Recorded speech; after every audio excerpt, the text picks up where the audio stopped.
Okay friends, one of the first things we need to do to start our job is to safely raise and support the rear of the vehicle so the wheel's off the ground. After that, let's go ahead and remove all 5 of our 19mm lug nuts and then the wheel.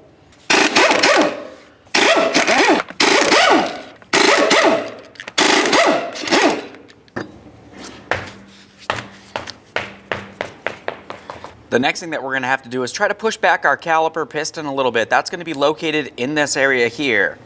That can easily be done with a small pry bar. I'm just going to carefully get in between the caliper and the rotor. I'm going to gently pry. Now once I have that back far enough so I have no pressure on this, we can continue on by removing our 2 caliper slider bolts. We'll use a 10mm for these. Leave that in there a couple threads.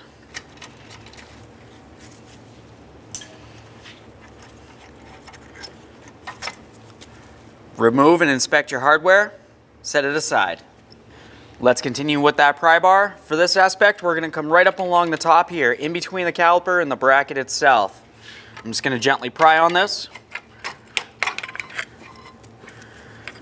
Now at this point, we can inspect this. We'll just set it aside for now. Separate that. Now let's go ahead and take one of our lug nuts. I'm just going to go ahead and start it onto one of the studs. A little bit of penetrant on this. Now let's use our hammer, give this a bonk to break it free.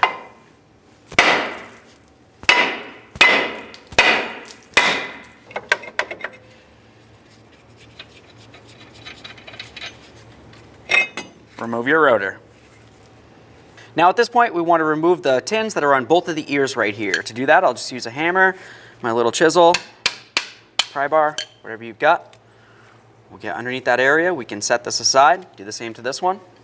Now we want to clean up the bracket area where the tins are going to be.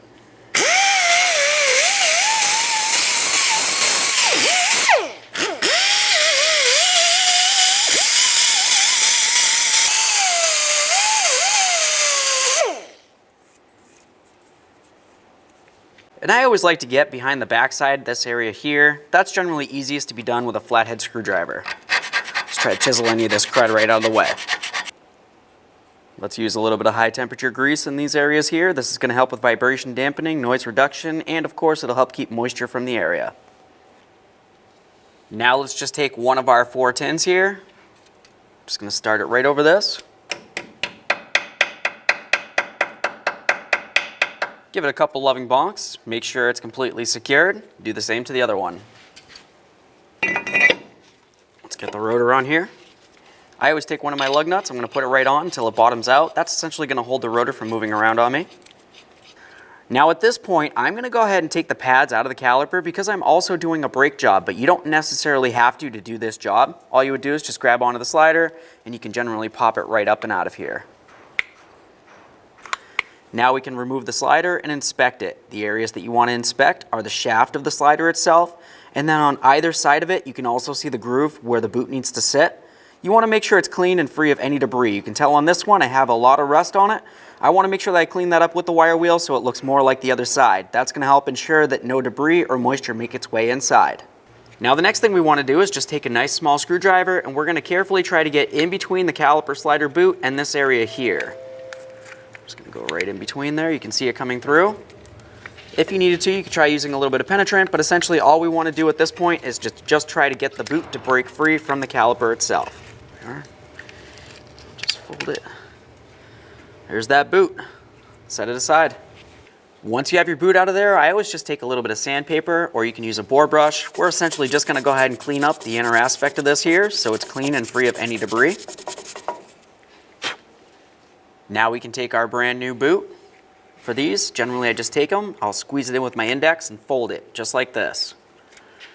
Now once it's folded, I can go ahead and try to slide it right on through here. Now we can let it go. Give it a little wiggle here. Make sure it looks like it opened right up. That looks really good. We'll do the same to the other boot. Now at this point, let's go ahead and use a little bit of high temperature grease. I'm going to try to come right inside this caliper slider boot here. I just want to make sure I coat as much of the internal portion as this is possible, especially in the center aspect here. When you have the pin inside there, the center is pretty much going to be the area that's touching. Let's just take a little bit more of that grease. I'm going to come right up and along this edge here, and then we can go ahead and start this right through that caliper boot. Just roll it in. Get this in position. We'll slide it right down. You're going to see it come right through this area here.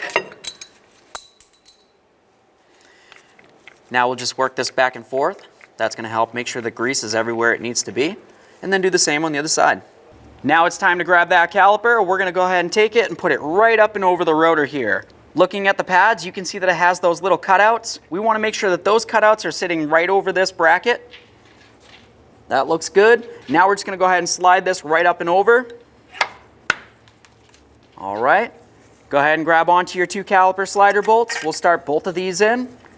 At this point, we can bottom both of these out. We'll snug them up and we'll torque them to manufacturer specification.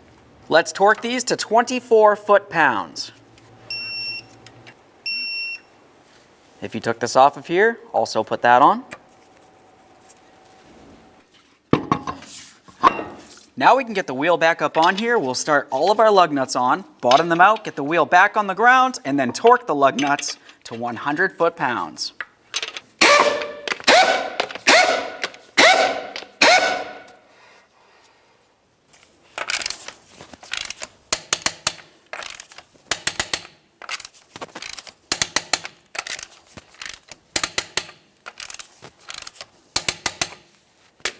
Torqued. All right, so now at this point, you're going to want to hop inside the passenger compartment of the vehicle, pump up the brakes. After they're nice and firm, make your way inside the engine compartment and double check your brake fluid. That's this area right here. Go ahead and open this up, take a peek inside. If it needs to be filled, top it off with .3 brake fluid. Okay, friends, we got our e-brake shoes in there. What's left to do now? Now you want to go ahead and go over to the other side of the vehicle and do the exact same thing. When you do one side e-brake shoes, you need to make sure you do the other side, of course, with that hardware as well. Aside from that, take it for a road test. Make sure you don't hear any funny noises. Thanks.